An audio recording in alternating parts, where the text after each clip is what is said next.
नमस्कार, आप देख रहे हैं संसद टीवी। मैं हूं प्रतिबिंब शर्मा। नमस्कार, मैं हूं आपके साथ शालिनी खंडेलवाल। कार्यक्रम लोकतंत्र राउंडअप में हम आपको दिखाएंगे लोकतंत्र से जुड़ी महत्वपूर्ण खबरें। इस कार्यक्रम में हम आपको बताएंगे उपराष्ट्रपति, लोकसभा अध्यक्ष और संसदीय गतिविधियों से जुड़ी वो खबरें जिनका सरोकार आपसे है। शुरुआत करते हैं लोकतंत्र राउंडअप की, लेकिन उससे पहले एक नजर सुर्खियों पर।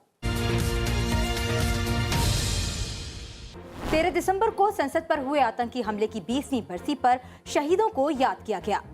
संसद भवन परिसर में उपराष्ट्रपति, लोकसभा अध्यक्ष और अन्य गणमान्य व्यक्तियों ने संसद पर आतंकवादी हमले में जीवन बलिदान करने वाले शहीदों को श्रद्धांजलि दी। दुनिया ने देखा धार्मिक और सांस्कृतिक नगरी वाराणसी स्थित काशी विश्वनाथ का भव्य और दिव्य स्वरूप। प्रधानमंत्री ने कहा, काशी विश्वनाथ धाम का लोकार्पण भारत को एक निर्णायक दिशा देगा, एक उज्जवल भविष्य की तरफ ले जाएगा। तेलुगु विश्वविद्यालय के स्थापना दिवस समारोह को उपराष्ट्रपति ने किया संबोधित। साहित्य ग्रंथों के अनुवाद में तकनीक को बढ़ावा देने और भारतीय साहित्य को मातृभाषा में सुलभ बनाने पर दिया जोर। कुरुक्षेत्र में अंतर्राष्ट्रीय गीता महोत्सव का आयोजन। लोकसभा अध्यक्ष ओम बिरला ने कहा, गीता किसी भाषा, प्रांत, धर्म की नहीं बल्कि संपूर्ण मानवता का ग्रंथ है। उपराष्ट्रपति एम वेंकैया नायडू ने किसानों को फसलों में विविधता लाने के लिए किया प्रोत्साहित। कहा, कृषि को लाभकारी, टिकाऊ और जलवायु के अनुकूल बनाने के लिए केंद्र और राज्य मिलकर करें काम। लोकतंत्र से जुड़ी खबरें अब विस्तार से। धार्मिक और सांस्कृतिक नगरी वाराणसी स्थित काशी विश्वनाथ के भव्य और दिव्य स्वरूप का लोकार्पण प्रधानमंत्री नरेंद्र मोदी ने किया। इस अवसर पर पीएम ने कहा कि काशी विश्वनाथ धाम का लोकार्पण भारत को एक निर्णायक दिशा देगा और एक उज्जवल भविष्य की तरफ ले जाएगा। इस मौके पर प्रधानमंत्री ने 3 संकल्प, स्वच्छता, सृजन और आत्मनिर्भर भारत के लिए निरंतर प्रयास करने का भी आह्वान किया। उन्होंने कहा कि आज का भारत विकास के नए अध्याय लिख रहा है। प्रधानमंत्री नरेंद्र मोदी ने 13 दिसंबर सोमवार को काशी विश्वनाथ कॉरिडोर का लोकार्पण किया। इससे पहले उन्होंने काशी के कोतवाल बाबा काल भैरव के दर्शन किए, पूजा अर्चना की, जिसके बाद मां गंगा में डुबकी लगाई। इसके बाद काशी विश्वनाथ धाम का लोकार्पण किया। इस मौके पर प्रधानमंत्री नरेंद्र मोदी ने कहा कि काशी में जो नया अध्याय लिखा जा रहा है वो देश का भाग्य बदलेगा। जहां तक हमारी मानवीय दृष्टि जाती है, विश्वनाथ धाम के इस पवित्र आयोजन के इसे समय पर इस समय पूरा विश्व जुड़ा हुआ है। साथियों, आज भगवान शिव का प्रिय दिन सोमवार है। आज विक्रम संवत 2078 मार्गशीर्ष शुक्ल पक्ष 10वीं तिथि एक नया इतिहास रच रही है। कार्यक्रम में प्रधानमंत्री ने वाराणसी के लोगों से स्वच्छता, सृजन और आत्मनिर्भर भारत का संकल्प लेने को कहा, ताकि नए भारत का निर्माण करने में हर किसी की भूमिका हो। उन्होंने कहा कि संकल्प लें कि काशी हमेशा चमकती रहे, इसका प्रयास करेंगे। ज्ञान, शोध, अनुसंधान, ये काशी और भारत के लिए स्वाभाविक निष्ठा रहे। बाबा विश्वनाथ धाम के लोकार्पण के समय काशी में चारों ओर रंग बिखेरती छटाएं देखते बन रही थीं। प्रधानमंत्री गंगा आरती में शामिल हुए। इस मौके पर प्रधानमंत्री नरेंद्र मोदी के साथ ही भारतीय जनता पार्टी के राष्ट्रीय अध्यक्ष जेपी नड्डा समेत भाजपा शासित राज्यों के मुख्यमंत्री और उप मुख्यमंत्री शामिल रहे। प्रधानमंत्री नरेंद्र मोदी द्वारा काशी विश्वनाथ धाम का लोकार्पण किए जाने के साथ ही पर्यटन उद्योग से जुड़े लोगों में नई उम्मीद जगी है। उनका मानना है कि लोकार्पण के बाद देश भर के पर्यटकों की नजरें काशी पर टिकी रहेंगी। विश्वनाथ धाम परियोजना के पूरा होने से यहाँ हर किसी के लिए पहुंचना सुगम हो गया है। हमारे दिव्यांग भाई बहन, बुजुर्ग माता पिता सीधे बोर्ड से जेटी तक आएंगे। जेटी से घाट तक आने के लिए भी एस्केलेटर लगाए गए हैं। वहां से सीधे मंदिर तक आ सकेंगे। संकरे रास्तों की वजह से दर्शन के लिए जो घंटों तक का इंतजार करना पड़ा था, जो परेशानी होती थी, वो भी अब कम होगी। पहले यहां जो मंदिर क्षेत्र केवल 3000 वर्ग फीट में था, वो अब करीब 5 लाख वर्ग फीट का हो गया।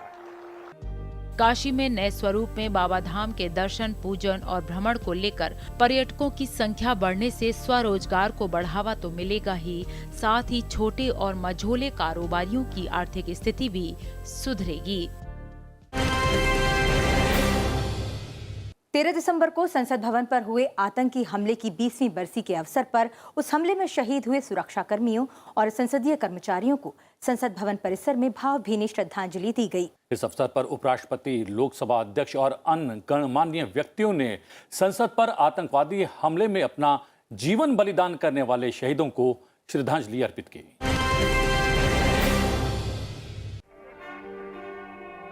देश उन वीर सपूतों को नमन करता है जिन्होंने 2001 में लोकतंत्र के मंदिर संसद भवन की रक्षा करते हुए बलिदान दिया। उनकी कर्तव्यनिष्ठा और मातृभूमि के प्रति उनका समर्पण सदैव वंदनीय रहेगा। कृतज्ञ राष्ट्र उनका स्मरण करते हुए आतंकवाद के समूल विनाश के अपने संकल्प को दोहराता है। संसद भवन पर 2001 में हुए आतंकी हमले की 20वीं बरसी पर उपराष्ट्रपति एम वेंकैया नायडू और लोकसभा अध्यक्ष ओम बिरला ने हमले में मारे गए लोगों को श्रद्धांजलि दी और आतंकवाद से लड़ने और देश की एकता, अखंडता, संप्रभुता की रक्षा करने का संकल्प दोहराया। साथ ही संसद सदस्यों और कर्मचारियों ने भी वीर शहीदों को श्रद्धांजलि देकर नमन किया। लोकसभा की कार्यवाही के दौरान भी लोकसभा अध्यक्ष ने 13 दिसंबर 2001 की घटना का स्मरण किया। उन्होंने कहा कि आतंकवादियों ने हमारी सर्वोच्च लोकतांत्रिक संस्था भारतीय संसद को निशाना बनाया था। लोकसभा अध्यक्ष ने कहा कि इस कायरतापूर्ण हमले को संसद परिसर की सुरक्षा में तैनात हमारे सतर्क सुरक्षा बलों ने विफल कर दिया था। इस कायरतापूर्ण हमले को संसद परिसर की सुरक्षा में तैनात सुरक्षा बलों ने विफल कर दिया था। इस हमले का बहादुरी से मुकाबला करते हुए संसद सुरक्षा सेवा, दिल्ली पुलिस सेवा और केंद्रीय रिजर्व पुलिस बल के 8 सुरक्षा कार्मिक शहीद हो गए थे। इस आतंकवादी हमले में एक अधिकारी भी शहीद हुए थे। ये सभा आतंकवादी हमले के दौरान संसद की सुरक्षा करते हुए हमारे वीर सुरक्षा कर्मियों को द्वारा किए गए सर्वोच्च बलिदान के प्रति अपनी श्रद्धांजलि अर्पित करती है तथा उनके परिवारों के साथ मजबूती से खड़ी है।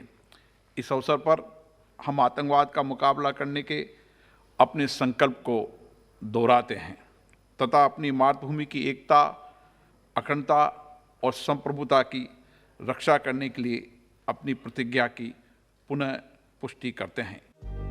इस मौके पर रक्षा मंत्री राजनाथ सिंह, संसदीय कार्य मंत्री प्रहलाद जोशी, अल्पसंख्यक कार्य मंत्री मुख्तार अब्बास नकवी, जल शक्ति मंत्री गजेंद्र सिंह शेखावत, संसदीय कार्य राज्य मंत्री अर्जुन राम मेघवाल, कांग्रेस नेता मल्लिकार्जुन खड़गे, नेता प्रतिपक्ष राज्यसभा समेत संसद सदस्यों ने भी शहीदों को श्रद्धांजलि अर्पित की।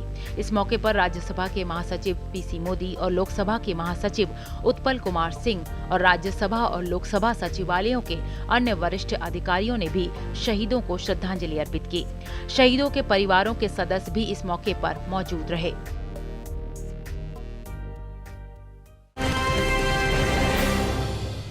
उपराष्ट्रपति एम वेंकैया नायडू ने साहित्य ग्रंथों के अनुवादों में प्रौद्योगिकी को बढ़ावा देने और भारतीय साहित्य को मातृभाषा में सुलभ बनाने पर जोर दिया है। उपराष्ट्रपति ने ये बात हैदराबाद में तेलुगु विश्वविद्यालय के स्थापना दिवस समारोह के दौरान कही।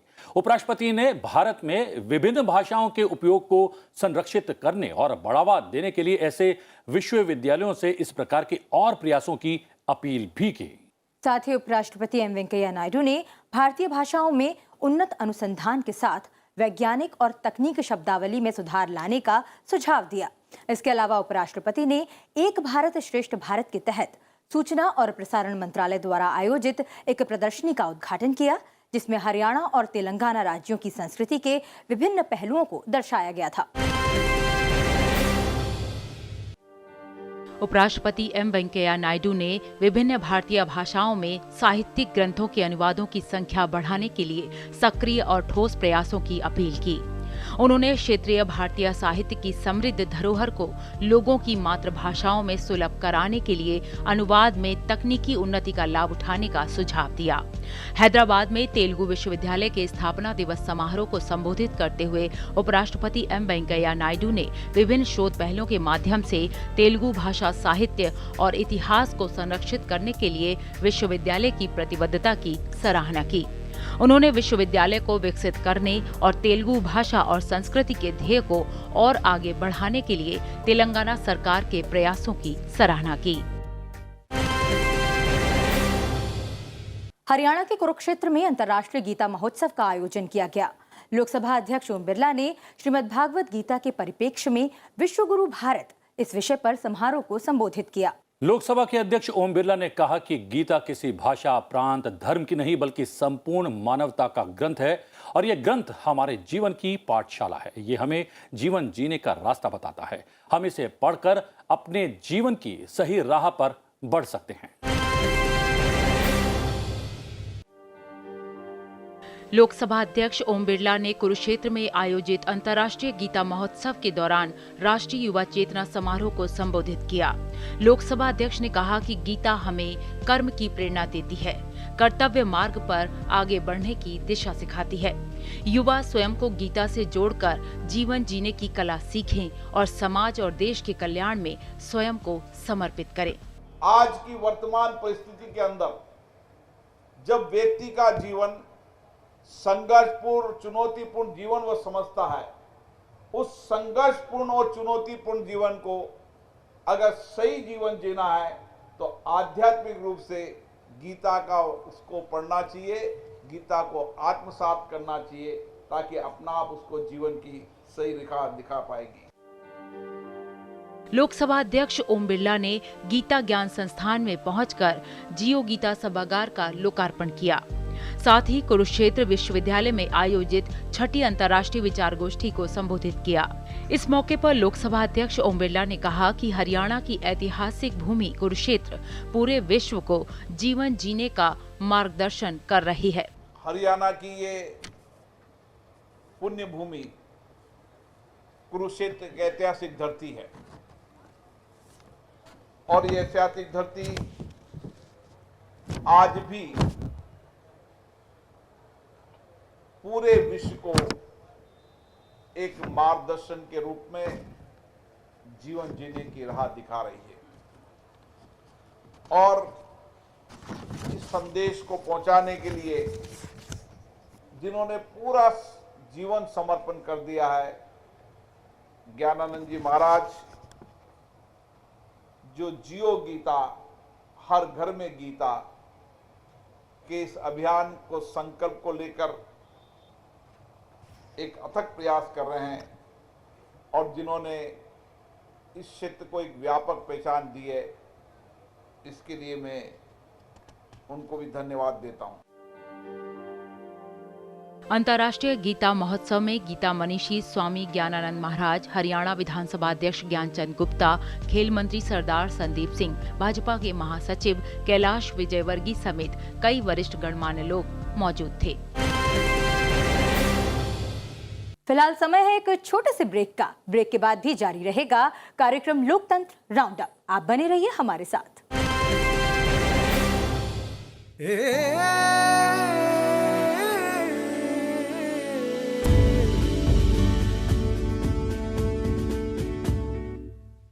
Three, 2, 1, 0. All engine running.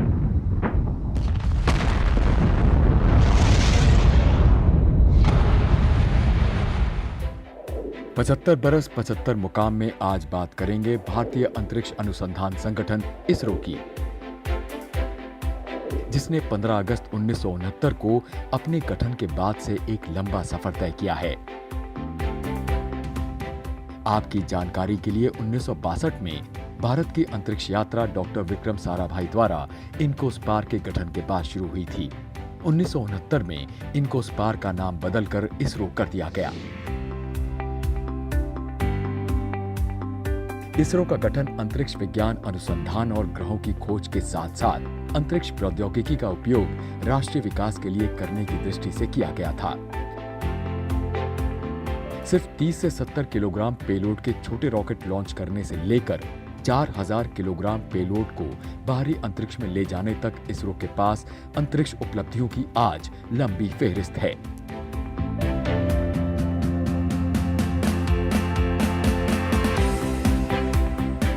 अप्रैल 1974 को भारत का पहला उपग्रह आर्यभट्ट तत्कालीन सोवियत संघ ने लॉन्च किया था। जुलाई 18, 1980 को रोहिणी प्रक्षेपण यान SLV-3 रॉकेट द्वारा कक्षा में स्थापित होने वाला पहला उपग्रह बना। 20 मई 1992 को इनसैट 2A का प्रक्षेपण किया गया। 22 अक्टूबर 2008 को इसरो ने मानव रहित ऑर्बिटर चंद्रयान-1 को कक्षा में भेजा। इस उपग्रह ने चंद्रमा के चारों ओर 3400 से अधिक परिक्रमाएं की। सितंबर 19, 2012 को इसरो के 100वें अंतरिक्ष मिशन को PSLV C-21 रॉकेट का उपयोग करके सफलतापूर्वक लॉन्च किया गया था। नवंबर 5, 2013 को मार्स ऑर्बिटर मिशन लॉन्च किया गया, जिसने 24 सितंबर 2014 को मंगल की कक्षा में प्रवेश किया। इस तरह भारत मंगल ग्रह पर पहले प्रयास में पहुंचने वाला पहला देश बना। फरवरी 15, 2017 को इसरो ने एक एकल रॉकेट PSLV C-37 से 104 उपग्रहों को लॉन्च कर अनूठा विश्व रिकॉर्ड बनाया। नवंबर 14, 2018 को इसरो ने श्रीहरिकोटा से 3423 किलोग्राम वजन का सबसे भारी उपग्रह सफलतापूर्वक लॉन्च किया। इसरो के आने वाले मिशंस में गगनयान, चंद्रयान-3, मंगलयान-2, शुक्रयान-1, आदित्य L1 और निसार शामिल हैं।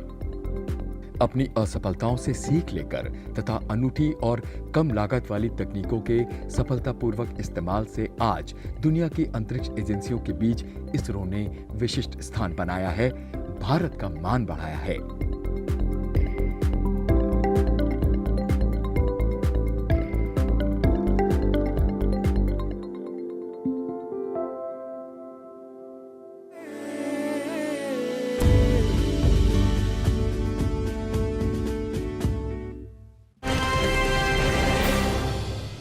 ब्रेक के बाद लोकतंत्र राउंडअप में आपका एक बार फिर से स्वागत है। उपराष्ट्रपति एम वेंकैया नायडू ने डॉक्टर MS स्वामीनाथन पुरस्कार के संबंध में आयोजित कार्यक्रम को संबोधित किया। भारत में कृषि नव जागरण लाने के लिए प्रोफेसर स्वामीनाथन की प्रशंसा करते हुए उपराष्ट्रपति ने कहा कि उन्होंने कृषि और कृषि पद्धतियों में उल्लेखनीय योगदान के साथ भारत को गौरवान्वित किया है। उपराष्ट्रपति एम वेंकैया नायडू ने केंद्र और राज्यों को संयुक्त तौर पर कृषि को लाभकारी बनाने के लिए समन्वित टीम इंडिया की भावना से काम करने का अनुरोध किया। उन्होंने कहा कि कृषि क्षेत्र में बदलाव के लिए किसानों को प्रोत्साहित करने की आवश्यकता है।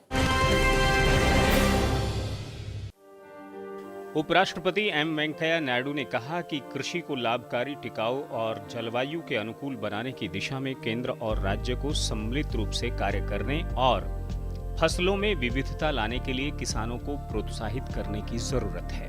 उपराष्ट्रपति एम वेंकैया नायडू डॉक्टर MS स्वामीनाथन पुरस्कार के संबंध में आयोजित कार्यक्रम को संबोधित कर रहे थे। उन्होंने भारत में कृषि नवजागरण लाने के लिए प्रोफेसर स्वामीनाथन के योगदान की प्रशंसा की। उपराष्ट्रपति ने प्रोफेसर जयशंकर तेलंगाना राज्य कृषि विश्वविद्यालय के कुलपति डॉक्टर V प्रवीण राव को डॉक्टर MS स्वामीनाथन पुरस्कार से सम्मानित किया। डॉक्टर राव के ड्रिप सिंचाई और सूक्ष्म सिंचाई तकनीकों के माध्यम से बेहतर जल प्रबंधन के लिए उपराष्ट्रपति ने डॉक्टर राव की सराहना की। भारत में कृषि नवजागरण लाने के लिए प्रोफेसर स्वामीनाथन की प्रशंसा करते हुए वेंकैया नायडू ने कहा कि उन्होंने कृषि और कृषि पद्धतियों में उल्लेखनीय योगदान के साथ भारत को गौरवान्वित किया है। इस कार्यक्रम में तेलंगाना के कृषि मंत्री निरंजन रेड्डी, तेलंगाना सरकार के कृषि आयुक्त श्री M रघुनंदन राव और कृषि वैज्ञानिकों समेत गणमान्य लोगों ने भाग लिया। उपराष्ट्रपति एम वेंकैया नायडू ने भारतीय राजस्व सेवा के 74वें बैच के प्रशिक्षु अधिकारियों से उपराष्ट्रपति निवास में मुलाकात की। युवा अधिकारियों को उज्जवल भविष्य की शुभकामनाएं देते हुए उपराष्ट्रपति ने कहा कि राजस्व प्रशासन को आम नागरिकों और करदाताओं के लिए सरल और सुगम्य बनाने पर जोर देना चाहिए। भारतीय राजस्व सेवा के 74वें बैच के प्रशिक्षु अधिकारियों ने उपराष्ट्रपति निवास पर उपराष्ट्रपति एम वेंकैया नायडू से भेंट की। प्रशिक्षु अधिकारियों से बातचीत करते हुए उपराष्ट्रपति ने कहा कि भारत विश्व का सबसे बड़ा लोकतंत्र है और हमारी लोकतांत्रिक परंपराएं सार्थक विचार विमर्श से और मजबूत होंगी। उपराष्ट्रपति एम वेंकैया नायडू ने युवा अधिकारियों को उनके उज्जवल भविष्य के लिए शुभकामनाएं दी। साथ ही राजस्व प्रशासन को आम नागरिकों और करदाताओं के लिए सरल और सुगम्य बनाने का आग्रह किया।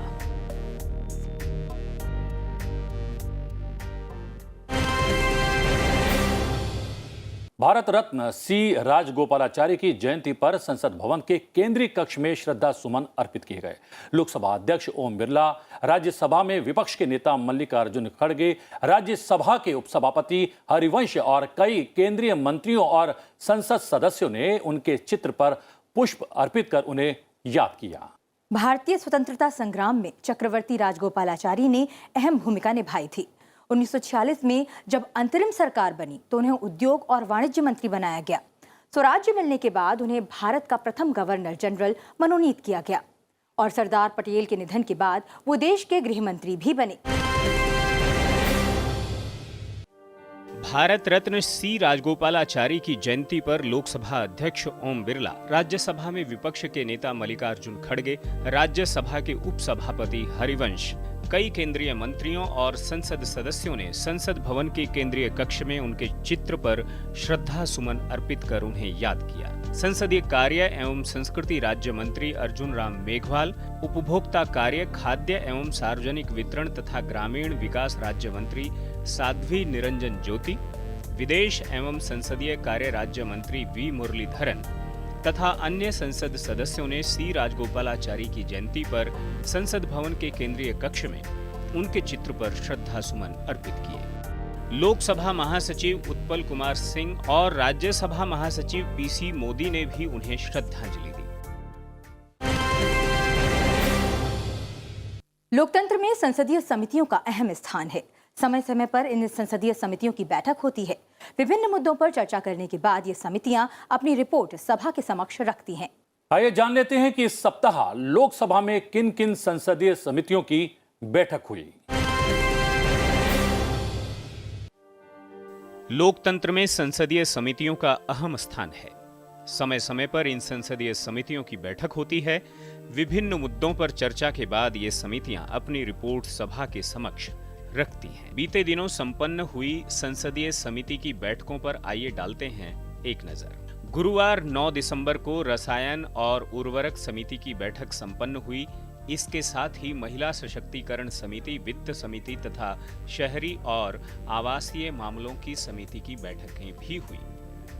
वहीं शुक्रवार 10 दिसंबर को अनुसूचित जाति और जनजाति समिति की बैठक एवं श्रम, कौशल और वस्त्र मंत्रालय समिति की बैठक भी संपन्न हुई। सोमवार 13 दिसंबर को संचार और सूचना प्रौद्योगिकी समिति की बैठक संपन्न हुई। इसके साथ ही सदन पटल पर रखे गए कागजात समिति की बैठक, सांसदों के वेतन और भत्तों को लेकर संयुक्त संसदीय समिति की बैठक और याचिका समिति की बैठक भी आयोजित की गई।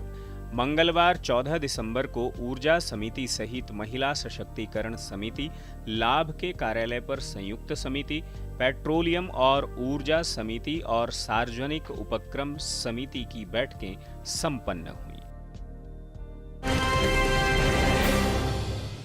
लोकतंत्र राउंड अप में इस सप्ताह इतना ही। लोकतंत्र राउंड अप में आपसे फिर भेंट होगी, लेकिन जाने से पहले एक जरूरी बात, आप हमारे कार्यक्रम को संसद टीवी के YouTube चैनल पर भी देख सकते हैं। फिलहाल मुझे यानी शालिनी और प्रतिबिंब को दीजिए इजाजत।